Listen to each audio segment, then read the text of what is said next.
Hello friends, welcome. Operation research की series से आज का हमारा टॉपिक है unbounded solution in simplex method. पहले भी हमने लीनियर प्रोग्रामिंग के प्रॉब्लम को सिंप्लेक्स मेथड से सॉल्व किया है। हमने मैक्सिमाइजेशन, मिनिमाइजेशन और डीजेनरेसी की प्रॉब्लम को सॉल्व किया है। आज हम लोग अनबाउंडेड सॉल्यूशन सिंप्लेक्स मेथड पढ़ने जा रहे हैं। इसमें देखिए हम लोग दो एलपीपी के क्वेश्चन को सॉल्व करेंगे। पहला जो रहेगा हमारा वो unbounded feasible region and unbounded optimal solution, मतलब रीजन जो रहेगा वो अनबाउंडेड फिजिबल रहेगा और सॉल्यूशन भी हमारा अनबाउंडेड ऑप्टिमल सॉल्यूशन रहेगा। इसके अलावा हम लोग एक ऐसा क्वेश्चन को भी सॉल्व करेंगे जिसमें हम लोग देखेंगे ये जो रीजन रहेगा वो अनबाउंडेड फिजिबल रहेगा, लेकिन जो सॉल्यूशन रहेगा वो बाउंडेड रहेगा। तो चलिए दोनों तरह के क्वेश्चन को सॉल्व करते हैं। इससे पहले फ्रेंड्स, अगर आप लोगों ने मेरे चैनल को सब्सक्राइब नहीं किया है तो मेरे चैनल को सब्सक्राइब कर लीजिए, वीडियो को एंड तक देखिए और वीडियो पसंद आए तो वीडियो को लाइक भी कर दीजिए। तो चलिए स्टार्ट करते हैं।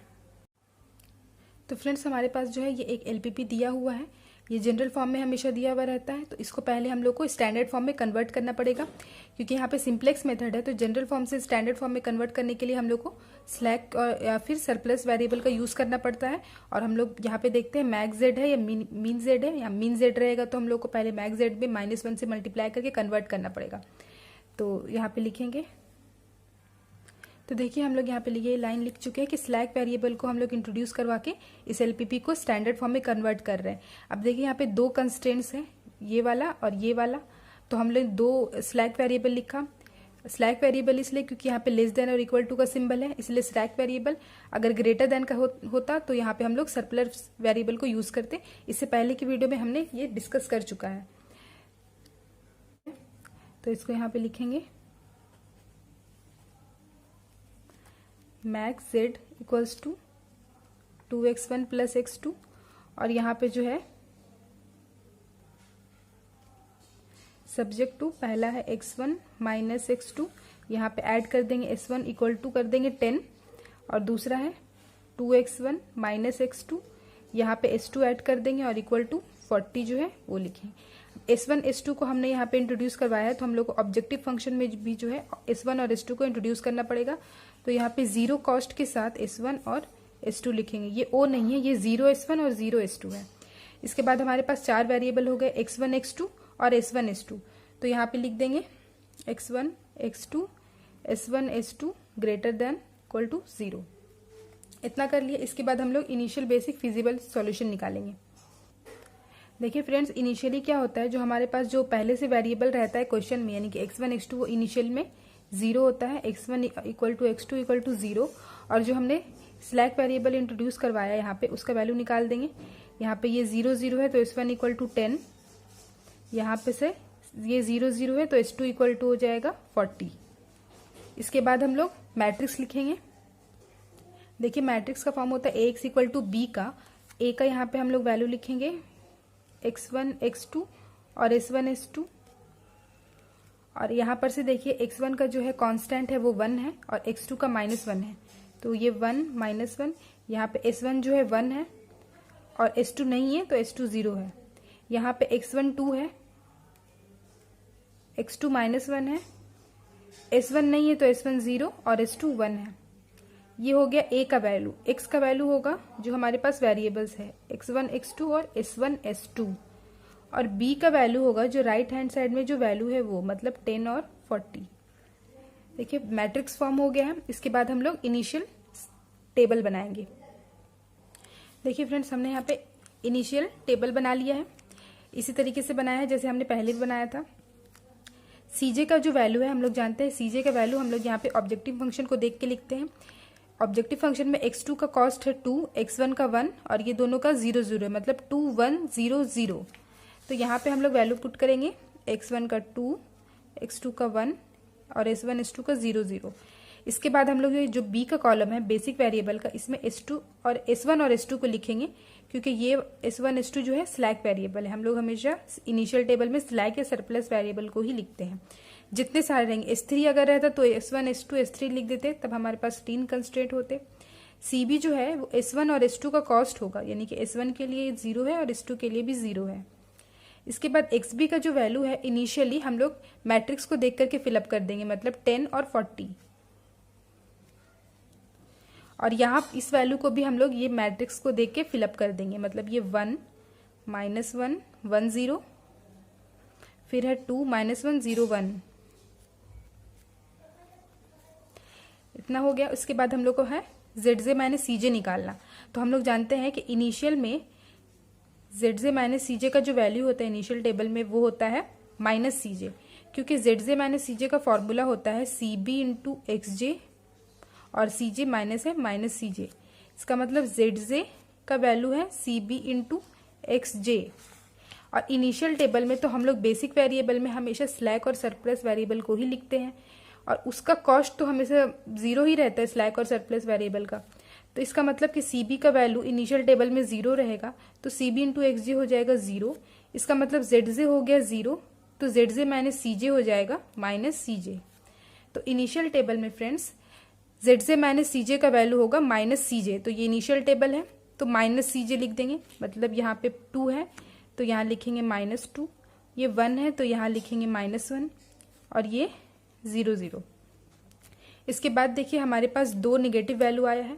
ZJ माइनस CJ जो है अगर ग्रेटर देन और इक्वल टू 0 आता तो हमारा सॉल्यूशन निकल जाता। यहाँ पे निगेटिव वैल्यू आया है और 2 आया है, तो हम लोग मोस्ट निगेटिव वैल्यू को लेते हैं। यहाँ पे -2 मोस्ट निगेटिव है, और इसके जो कॉरेस्पॉन्डिंग में हमारा कॉलम है, ये कॉलम इसको बोलेंगे हम लोग की कॉलम, और x2 जो है हमारा होगा इनकमिंग वेक्टर। मतलब नेक्स्ट टेबल में हम लोग x1 को एंटर करवाएंगे किसी एक की जगह पे, S1 की जगह पे या फिर S2 की जगह पे। तो जो कौन सा S1 या S2 में से कोई एक जो है टेबल से बाहर जाएगा।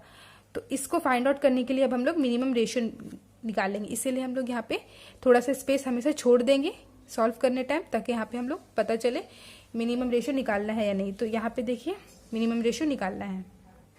तो फ्रेंड्स हमने यहाँ पे मिनिमम रेशियो का कॉलम बना लिया है, और मिनिमम रेशियो का फॉर्मूला होता है XB बाई की कॉलम। तो की कॉलम अब हमने फाइंड आउट किया है वो है x1, तो XB बाई x1 लिखेंगे, और x1 जो होगा वो हमेशा ग्रेटर देन 0 होगा, हमेशा ग्रेटर देन इक्वल टू भी नहीं होना चाहिए, हमेशा ग्रेटर देन 0 होगा। अगर वो 0 या फिर 0 से छोटा हुआ तो उसके लिए हम लोग उस रो के लिए हम लोग कैलकुलेशन नहीं करेंगे। तो यहाँ पे देखिए XB है 10 और x1 है 1, तो 10 बाई 1 ये हो गया 10, और यहाँ पे है ये 40 और 2, तो 40 बाई 2 इक्वल टू 20। तो यहाँ पे देखिए इन दोनों में मिनिमम है 10, तो इसके कॉरेस्पॉन्डिंग में जो हमारा रो होगा वो होगा की रो। फ्रेंड्स हम लोग जानते हैं कि अगर जो मिनिमम रेशियो है टाई कर गया तो उसके लिए हम लोग किस तरीके से सॉल्यूशन करते हैं, इसके लिए भी हम लोगों ने डिस्कस कर चुका है। तो अब हमारे पास की रो है, की कॉलम है, और इन दोनों में जो कॉमन एलिमेंट है वो है 1, और ये इसका नाम है की एलिमेंट। इसके साथ जो देखिए S1 है ये हमारा बाहर जाएगा, इसको बोलेंगे आउट गोइंग वेक्टर, और इसकी जगह इनकमिंग वेक्टर x1। तो x1 नेक्स्ट टेबल में बेसिक वेरिएबल के कॉलम में आएगा x1, और ये S2 ऐसे ही रहेगा, मतलब x1 और S2। तो नेक्स्ट टेबल बनाते हैं। देखिए हमने यहाँ पे सेकेंड सिंप्लेक्स टेबल बना लिया है। आप लोग फर्स्ट इटरेशन भी लिख सकते हैं, और बेसिक वेरिएबल में हमने x1 और S2 लिखा है। CJ का वैल्यू जो है फर्स्ट टेबल में जो था वही सेम होगा, क्योंकि हमने वो ऑब्जेक्टिव फंक्शन से लिखा था। तो फर्स्ट टेबल में CJ का वैल्यू था 2 1 0 0। इसके बाद हम लोग x1 का कॉस्ट देखेंगे। x1 का कॉस्ट है 2, S2 का है 0। इसके बाद XB से लेके S2 तक का कैलकुलेशन हम लोग इससे प्रीवियस वाला टेबल को देख के करते हैं। तो देखिए फ्रेंड्स यहाँ पे जो है हमारा फर्स्ट टेबल, इस टेबल में ये फर्स्ट जो रो है इसको हम लोग मान लेते हैं R1, और इस रो को हम लोग मान लेते हैं R2। तो देखिए यहाँ पे x1 जो है एंटर कर रहा है S1 की जगह, तो पहले S1 को देखिए, S1 क्या है 1 0। तो अब हम लोग को x1 का भी जो है वैल्यू को 1 और 0 करना होगा, मतलब यहाँ पे हम लोग को 1 और यहाँ पे 0 करना होगा नेक्स्ट टेबल में। तो हम लोग रो ऑपरेशन से इसको 1 और इसको 0 करेंगे। तो यहाँ पे तो 1 है ही, यहाँ भी ये पहले से 1 है, तो ये वाला में कोई चेंजिंग नहीं रहेगा, ये वाला रो एज इट इज जैसे है वैसे उतर जाएगा। यहाँ पे है 10 1 -1 1 और 0। तो फ्रेंड्स यहाँ पे देखिए इस वाले को हम लोग मान लेते हैं R1 डैश और इसको R2 डैश।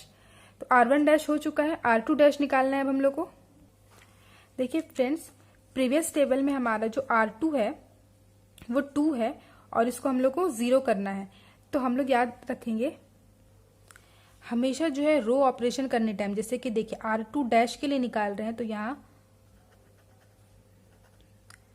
R2 डैश को लिख देंगे सिंपल। इससे पहले में क्या था, R2 था, टेबल में R2 और R1 डैश, क्योंकि ये वाला जो हम लोग का की रो था, न्यू वाला की रो, मतलब पुराने टेबल में जो था वो नहीं, यहाँ पर तो दोनों सेम है, लेकिन अगर कुछ चेंजिंग करते तो इस वाले को, मतलब R1 डैश को, इन दोनों को यूज करके हम लोग को R2 डैश निकालना होता है।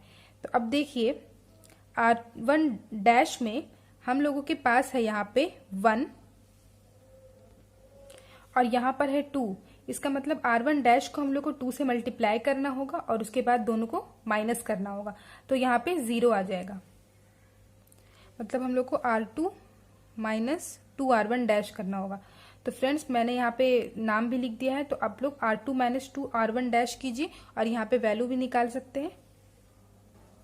तो देखिए फ्रेंड्स, ये था हमारे पास R2 और ये 2 से मल्टीप्लाई करके हमने R1 डैश को लिखा है और दोनों को सब्ट्रैक्ट करने के बाद हमारा जो वैल्यू आया उसको मैंने यहाँ पे लिख दिया है। इसके बाद का स्टेप है हमारा ZJ माइनस CJ निकालने का। तो देखिए ZJ माइनस CJ के लिए हम लोग जानते हैं CB into XJ minus CJ। तो देखिए यहाँ पर जो है 0 है, तो इसके लिए तो सारा 0 होगा, तो इसके लिए कैलकुलेट करना पड़ेगा। मतलब Z1 माइनस C1 होगा CB into X1 minus C1।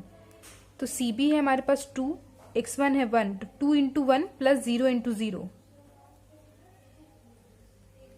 Minus C1 है 2, तो 2 माइनस 2 यहाँ पे हो गया 0, यहाँ पे 0 लिख देंगे। Z2 माइनस C2 के लिए निकालेंगे, यहाँ पे होगा CB into X2 minus C2 होगा। तो CB है हमारे पास 2, 0 और ये माइनस 1 इंटू 1, मतलब 2 into minus 1 plus 0 into 1 minus C2 है 1। तो इसका वैल्यू हम लोग निकालेंगे, ये आएगा -3। तो इस -3 को जो है हम लोग यहाँ पे लिखेंगे। इसके बाद भी हम लोग इसी तरीके से Z3 माइनस C3 निकालेंगे। देखिए यहाँ पर CB इंटू X3 होगा माइनस C3। तो CB है यहाँ पे, देखिए आप लोग नोटिस कीजिए कि यहाँ पे सब में 0 है, यहाँ भी 0 है। CB में क्योंकि 0 है इसलिए सब में इस वाले रो के लिए सिर्फ 0 हो रहा है, तो हम लोग सिर्फ इस वाले रो के लिए फाइंड आउट करेंगे और इससे माइनस कर देंगे। तो यहाँ पे देखिए C3 के लिए 2 इंटू 1 माइनस 0, 2 इंटू 1 माइनस 0, ये होगा 2।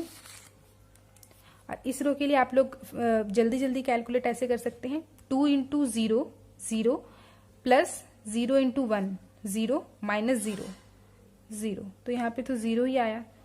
अब देखिए यहाँ पर सारा ZJ माइनस CJ जो है, अच्छा सॉरी यहाँ पे -3 था, -3, ठीक है।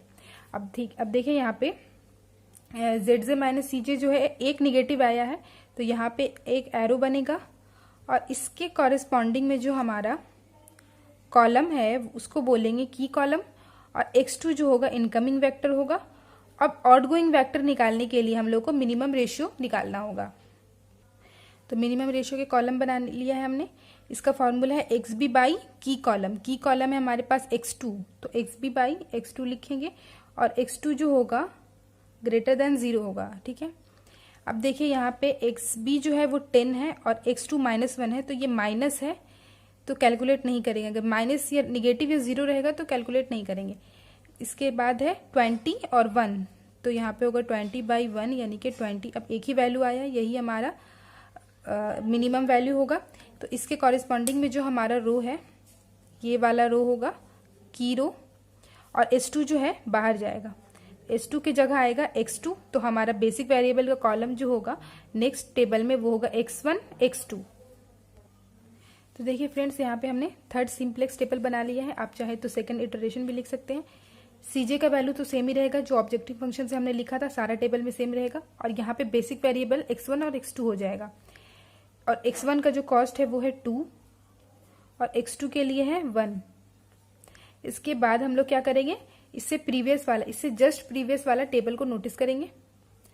देखिए यहाँ पे जो है S2 बाहर गया है, तो S2 वाले हम लोग कॉलम को देखेंगे 0 और 1 है। तो अगर यहाँ पे X2 जो अंदर आया है यहाँ पर भी हम लोग को क्या करना होगा, 0 और इसको 1। तो ये तो ऑलरेडी 1 पहले से है, तो इसको 1 करने का कोई ज़रूरत नहीं है। हम लोग इस वाले रो को ऑलरेडी जैसा है वैसे लिख सकते हैं। तो देखिए हमने यहाँ पे इसको इस तरीके से लिख दिया है। यहाँ पे हम लोग इसको नाम दे देते हैं R2 डबल डैश और ये हो जाएगा R1 डबल डैश। तो R2 डबल डैश हो चुका है। R1 डबल डैश को फिलअप करते हैं। अब देखिए यहाँ पर R1 डबल डैश को फिलअप करने के लिए हम लोग R1 डैश का यूज़ करेंगे और जो R2 डबल डैश है उसका यूज़ करेंगे। तो यहाँ पे देखिए -1 है, इसमें अगर हम लोग 0 करने के लिए +1 ऐड करें तो ये 0 हो जाएगा। तो x2 में भी जो है 1 ही है टेबल में, R2 नहीं, R2 डबल डैश में, क्योंकि दोनों सेम ही है इसीलिए दोनों 1 ही है। तो सिंपल जो है हम लोग क्या करेंगे, R1 dash plus R2 double dash करेंगे। देखिए फ्रेंड्स यहाँ पे हमने R1 डबल डैश को R1 डैश और R2 डबल डैश करके लिख दिया है। हमेशा हम लोग को R1 डबल डैश या फिर कोई भी रो निकालने के लिए हम लोग उस क्या लिखेंगे, पहले उससे जस्ट प्रीवियस वाला रो, यानी कि R1 डबल डैश है तो उसका R1 डैश लिख दिए, और जो हमारा की रो था न्यू वाला की रो जो हमने ये बनाया है उसको लिखेंगे और उन्हीं दोनों से ऑपरेशन परफॉर्म करके हम लोग रो को फिलअप करेंगे। अब देखिए यहाँ पे जैसे है x1 और x2, तो 1 0 और 0 1 है, मतलब ये आइडेंटिटी बन गया है, आइडेंटिटी मैट्रिक्स फॉर्म कर रहा है, तो हमारा ये कैलकुलेशन सही है। इसके बाद हम लोग क्या करेंगे, ZJ माइनस CJ निकालेंगे। तो ZJ माइनस CJ को हम लोग जानते हैं CB into XB, CB into XJ minus CJ। तो 1 के लिए निकालेंगे Z1 माइनस C1, तो CB into X1 minus C1 होगा। तो देखिए CB है 2 और X1 है 1, तो 2 इंटू 1 प्लस क्या करेंगे, यहाँ 1 है और यहाँ 0 है, 1 इंटू 0 माइनस करेंगे C1 में क्या है, C1 2 है, तो ये क्या हो जाएगा 2 इंटू 1 2 माइनस 2, दिस इज 0। ठीक है फ्रेंड्स, तो अब आप लोगों को ये सारा कैलकुलेशन करना होगा Z2 माइनस C2 इसी तरीके से। तो हम लोग यहीं पे देख के कैलकुलेशन करते हैं। 2 इंटू 0 0, 1 इंटू 1 1, यानी कि 1 माइनस 1 0। अब यहाँ देखिए 2 इंटू -1 -2 और 1 इंटू -2 -2, -2 प्लस -2 -4 हो जाएगा और -0 -4। 2 into 1 2 plus 1 into 1 1, 2 plus 1 3, 3 minus 0 मतलब 3। तो यहाँ पे देखिए यहाँ पर भी हमारे पास जो है सॉल्यूशन नहीं मिला, एक जो है निगेटिव आ रहा है, तो एक निगेटिव आएगा तो यहाँ पे हम लोग एरो बनाएंगे और इस वाले रो को जो है हम लोग इस वाले कॉलम को जो है की कॉलम बोल देंगे। और यहाँ पे देखिए ये हमारा जो है S1 जो है ये स्लैक वेरिएबल है। अब स्लैक वेरिएबल इंटर करेगा, पहले भी हम लोग देखिए यहाँ पे देखिए S1 पहले से हमारे टेबल में था, हम लोगों ने उसको हटा के X1 लिखा था। अब क्या हो गया है, फिर से हमारा जो S1 एंटर कर रहा है, यहाँ पर जो है S1 स्लैक वेरिएबल आ गया। फिर भी हम लोग क्या करेंगे, अपने एग्जाम में मिनिमम रेशियो का कॉलम बनाएंगे। देखिए हमने यहाँ पे मिनिमम रेशियो का जो कॉलम बना लिया है और S1 जो है हमारा की एलिमेंट है, S1 जो है हमारा की कॉलम है, तो XB बाई S1 लिखा है। और हम लोग हमेशा जानते हैं जो नीचे रहता है S1 हमेशा उसको ग्रेटर देन 0 होना पड़ेगा। तो यहाँ पे देखिए XB तो 30 है, S1 यहाँ पे -1 है, कैलकुलेशन नहीं करेंगे। 20 है यहाँ पे और यहाँ पे भी माइनस है, तो यहाँ पर भी कैलकुलेशन नहीं करेंगे। तो हम लोग तो यहाँ पर इस टेबल में कोई भी मिनिमम रेशियो निकाल ही नहीं पाए। तो अब हम लोग को कैसे पता चलेगा कि हम लोग को यहाँ पर जो है आउटगोइंग वेक्टर कौन सा होगा। जरूरी नहीं है कि ये सिर्फ स्लैक वेरिएबल के लिए ही हो सकता है कि यहाँ पे अगर हमारे पास 3 कंस्ट्रेंट्स होते क्वेश्चन में, x3 होता तो x3 के का कॉलम हमारे पास जो है लेस देन और इक्वल टू 0 हो जाता, तो इसी तरह के वैल्यूज हमको देखने के लिए मिलते, तो उसमें हम लोग मिनिमम रेशियो नहीं निकाल पाते। तो इस तरह के क्वेश्चन को ही हम लोग बोलेंगे unbounded solution in simplex method. तो देखिए फ्रेंड्स हमने यहाँ पे लिख दिया है since Z3 minus C3 equal to -4। देखिए यहाँ पे जो है Z3 माइनस C3 ये 1 2 ये 3 जो है ये -4 है जो कि लेस देन 0 है। तो सॉल्यूशन जो हमारा ऑप्टिमम नहीं है, इस माइनस, क्योंकि यहाँ पे ग्रेटर देन और इक्वल टू 0 होता तब हमारा सॉल्यूशन जो है ऑप्टिमम होता, -4 है, इसका मतलब सॉल्यूशन ऑप्टिमम नहीं है। लेकिन हम लोग क्या बोल रहे हैं कि ऑल वैल्यूज इन की कॉलम आर निगेटिव, ये जो हमारा की कॉलम है S2 का, इसका सारा वैल्यू जो है निगेटिव है, which indicates solution is unbounded, जो सॉल्यूशन जो है अनबाउंडेड है उसको इंडिकेट करता है। तो आप लोग यहाँ पे मिनिमम रेशियो का कॉलम दिखा करके इस तरीके से ब्लैंक भी लिख सकते हैं। अगर आप लोग चाहें तो यहाँ पे मिनिमम रेशियो का कॉलम नहीं भी दिखाएं तो भी चलेगा, लेकिन एग्जाम में दिखा सकते हैं इस तरीके से। चलिए, तो ये देखिए हमारा, देखिए जो हमारा था unbounded feasible region and unbounded optimal solution. तो हमारा जो है ऑप्टिमल सॉल्यूशन जो है अनबाउंडेड तो आ गया है, अब उसका जो है फिजिबल रीजन देखते हैं वो अनबाउंडेड है या नहीं। देखिए फ्रेंड्स, पहला हमारा इक्वेशन था x1 minus x2 less than equal to 10 और दूसरा था 2x1 minus x2 less than equal to 40। तो इसको हमने इस तरह के फॉर्म में लिख लिया है और इस वाले इक्वेशन को इस तरह के फॉर्म में लिख लिया है। अब देखिए x1 के लिए 10 है इंटरसेप्ट, x1 के लिए 10 और x2 के लिए -10 और x2 के लिए -10, मतलब ये इन दोनों से लाइन पास करेगा। तो ये लाइन हो गया। अब जो दूसरा इक्वेशन था 2x1 minus x2 less than equal to 40, इसको जो हमने लिखा है x1 के लिए है 20, x1 के लिए है 20 और x2 के लिए है -40, x2 का -40 ये है। तो ये 20 और ये -40 से जो है लाइन पास करेगा। देखिए फ्रेंड्स, ये वाला तरीका सबसे इजी तरीका होता है ग्राफ पे लाइन प्लॉट करने का। तो देखिए दोनों जो है लेस देन और इक्वल टू है, तो ये वाला लाइन भी जो है इसका जो है एरो इस तरफ जाएगा,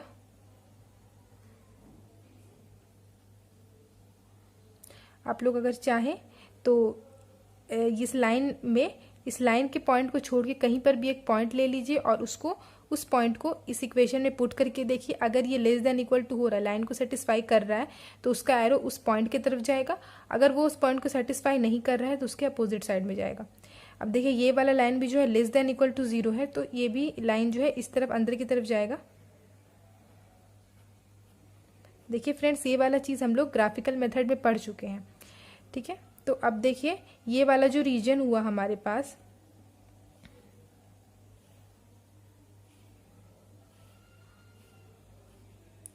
ये वाला रीजन हुआ हमारा फिजिबल रीजन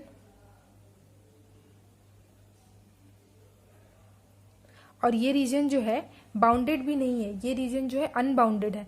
तो इस वाले इक्वेशन के लिए हमारे पास क्या निकला, अनबाउंडेड फिजिबल रीजन। हमने जो है इसको इस तरीके से प्लॉट करके देख लिया है। तो यहाँ पर देखिए friends, unbounded feasible region and unbounded optimal solution जो है हम लोग को मालूम हो चुका है। हमारा जो मोटिव था unbounded solution in simplex method, मतलब सिंप्लेक्स मेथड से अनबाउंडेड सॉल्यूशन निकालने का, वो हम लोगों ने सीख लिया है। अब देखते हैं अनबाउंडेड फिजिबल रीजन, रीजन जो है फिजिबल रहेगा लेकिन जो है ऑप्टिमल सॉल्यूशन जो है वो बाउंडेड आएगा। तो देखते हैं। तो देखिए फ्रेंड्स, यहाँ पे हमारे पास क्वेश्चन है max z equal to 6x1 minus 2x2 और कंस्टेंट्स दिया हुआ है 2x1 minus x2 less than equal to 2 और x1 less than equal to 4। तो फ्रेंड्स, इस क्वेश्चन को जो है मैं सॉल्व नहीं करूंगी, इस क्वेश्चन को जो है आप लोगों को खुद से सॉल्व करना है। जैसे मैंने पहले क्वेश्चन को सॉल्व किया है उसी तरीके से भी, बिल्कुल उसी तरीके से ये वाला क्वेश्चन भी सॉल्व होगा। इस क्वेश्चन को सॉल्व करने से रिलेटेड मैं आप लोगों को कुछ हिंट्स दे देती हूँ। जैसे ये वाला क्वेश्चन को सॉल्व करने टाइम आप लोगों को 3 सिंप्लेक्स टेबल बनाना पड़ेगा। लास्ट वाला जो मतलब जो थर्ड वाला सिंप्लेक्स टेबल रहेगा उसमें आप लोगों को बाउंडेड ऑप्टिमल सॉल्यूशन मिल जाएगा। मतलब थर्ड टेबल में जो है ZJ माइनस CJ की वैल्यू जो है सारा ग्रेटर देन इक्वल टू 0 हो जाएगा। और इसका जो आंसर होगा, यहाँ पे मैं आंसर भी लिख देती हूँ इसका आंसर होगा friends x1 equal to 4, x2 equal to 6 होगा और मैक्स z बोला है, मैक्स z की वैल्यू होगी 12। तो आप लोगों ये वाला क्वेश्चन सॉल्व करें, बहुत ही सिंपल सा क्वेश्चन है। आप लोगों को सीधा सिंप्लेक्स मेथड लगाना है और इसे LPP को सॉल्व करना है। इसमें हम लोग अब देखेंगे कि हम लोग का जो ऑप्टिमल सॉल्यूशन जो है ये तो हमारा निकल गया, मतलब जो हमारा सॉल्यूशन है वो बाउंडेड है, लेकिन यहाँ पे देखिए जो हमारा फिजिबल रीजन रहेगा वो अनबाउंडेड रहेगा। तो चलिए हम लोग जैसे पहले भी देख चुके हैं कैसे ग्राफ बनाते हैं। ये जो कंस्ट्रेंट है, ये एक फर्स्ट और ये सेकंड, इन दोनों से हम लोग ग्राफ प्लॉट करेंगे। फ्रेंड्स देखिए ग्राफ कुछ इस तरीके से रहेगा और हम लोग इसको अब दोनों लाइन को प्लॉट करेंगे। तो यहाँ पे देखिए 2x1 है माइनस x2 है, तो इसको हम लोग लिख सकते हैं, यहाँ पे राइट हैंड साइड में 2 है तो 2 से सबको डिवाइड करेंगे तो ये हो जाएगा x1 और नीचे हो जाएगा 1 माइनस x2 बाई यहाँ पे हो जाएगा 2 लेस देन इक्वल टू 1, और इस वाले में राइट हैंड साइड में 4 है तो 4 से डिवाइड करेंगे तो ये होगा x1 by 4 less than equal to 1। तो अब देखिए इसको प्लॉट करना सिंपल है, x1 के लिए 1 और x2 के लिए देखिए यहाँ पे -2, तो x1 के लिए 1 और x2 के लिए -2, x1 के लिए 1 यानी कि ये, और x2 के लिए -2 यानी ये। तो इन दोनों पॉइंट से लाइन पास करेगा हमारा, देखिए ये वाला लाइन होगा। अब नेक्स्ट है हमारा x1 बाई 4, x1 के लिए 4 और x2 नहीं है मतलब कुछ नहीं, मतलब ये जो लाइन है ये सीधा जाएगा। तो देखिए ये वाला लाइन हो गया, ये सेकंड वाला लाइन है और ये फर्स्ट वाला लाइन है। अब देखिए जो दोनों जो है लेस देन और इक्वल टू और लेस देन और इक्वल टू है, तो अब हम लोग यहाँ पे एरो बनाने टाइम देखेंगे, ये वाला कोई भी एक पॉइंट ले लीजिए, जैसे कि मैं लेती हूँ 1,1 पॉइंट कुछ यहाँ पे होगा, जैसे ये 1 यहाँ है तो 1,1 यहाँ पे होगा। इस 1,1 पॉइंट को इस लाइन पे हम लोग प्लॉट करेंगे, अगर सेटिस्फाई करेगा मतलब ये condition less than equal to satisfy करेगा तो इसका एरो इस तरफ जाएगा। अब देखिए 1,1 सेटिस्फाई कर रहा है, 2 into 1 -1 means 2 - 1 1 less than equal to 2, ये मतलब सेटिस्फाई कर रहा है इस लाइन को, ये पॉइंट इस लाइन को सेटिस्फाई कर रहा है तो इसका एरो जो है इधर की तरफ जाएगा। ठीक है, अब इस वाले के लिए देखिए x1 जो है लेस देन और इक्वल टू 4 है, और यहाँ पे हम लोग कोई भी एक सब पॉइंट्स लेते हैं, जैसे कि हम लोग ले लेते हैं 5,1। ठीक है, तो 5,1 पुट करेंगे, जैसे x5 है, अब 5 जो है लेस देन और इक्वल टू 4, ये तो रॉन्ग है, तो क्या होगा यहाँ पे ये इस वाले लाइन का एरो इधर नहीं जाके इधर जाएगा, इसके अपोजिट में जाएगा। आप लोग कोई भी एक पॉइंट लेकर के देख सकते हैं। ठीक है, तो हम लोग का जो फिजिबल रीजन होगा, देखिए ये लाइन इधर जा रहा है, ये भी इधर जा रहा है, तो ये वाला रीजन हम लोग का यहाँ पे फिजिबल रीजन होगा।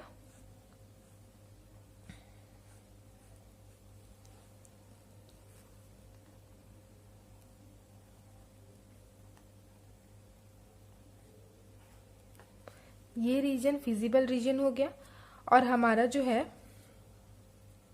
ये रीजन अनबाउंडेड भी है, क्योंकि देखिए इसका तो कोई लिमिट है नहीं, ये जो रीजन है ये पूरा मैक्सिमम कहीं इन्फिनिटी तक जाएगा ये वाला रीजन, तो ये जो है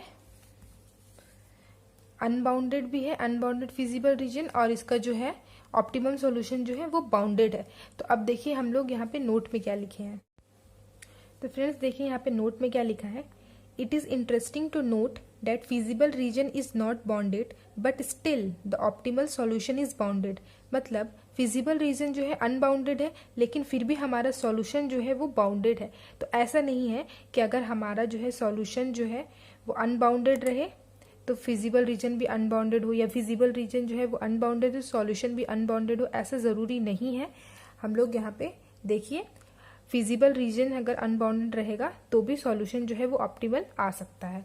तो ठीक है फ्रेंड्स, मैंने जो क्वेश्चन दिया है इससे रिलेटेड आप लोग उसको सॉल्व कीजिए। मेरा ये वीडियो अगर आप लोगों को पसंद आया होगा तो मेरे वीडियो को लाइक कीजिए, शेयर कीजिए, और अगर अभी तक मेरे चैनल को सब्सक्राइब नहीं किया है तो मेरे चैनल को ज़रूर सब्सक्राइब कीजिए। Thank you so much for watching friends.